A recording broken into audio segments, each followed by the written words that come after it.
Hello everyone, કાલના વિડીયોમાં તમે દાંડિયા સુધીની બધી રસમો જોઈ લીધી અને આજના વિડીયોમાં હું તમને બતાવીશ લગ્નના દિવસની મારી થોડીક મસ્તી અને રસમો. દાંડિયા પૂરા થયા એટલે અમે કરી અમારી ગાડીની પેટ પૂજા અને નીકળી ગયા હતા પાછા જામનગર આવવા માટે, કેમ કે અમારા જયવીરભાઈ હતા ઘરે. લગ્નના દિવસનો આ તો મારો ને વીરુભાઈનો લુક, અને જાન આગમન થઈ અને વીરુભાઈની માથે પૈસા ઉડાડીને એનું સ્વાગત કરવામાં આવ્યું. પછી સમય થયો વરમાળાનો અને મારા ભાભી કેવા રૂમઝૂમ કરતા આવે છે. આ જો મમ્મી કરે છે એના બેન સાથે વાતું, કેમ કે ફોનમાં તો ગમે તેટલી વાતું કરે એમને ઓછી જ પડે અને એમની વાતું તો પૂરી જ ના થાય. ને આજે બેઠા છે એ છે મારા સૌથી મોટા માસીબા.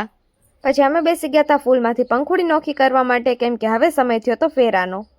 પછી સમય થઈ ગયો તો ફેરાનો ને એમાં તો હું વિડીયો શૂટ કરતા પણ ભૂલી ગઈ.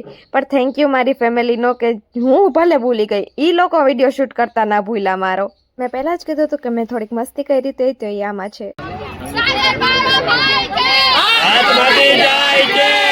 અમે બેસી ગયા હતા જમવા અને આ હતું આજનું જમવાનું. લગ્નની સૌથી વસમી ઘડી આવી ગઈ, એટલે કે વિદાયની ઘડી.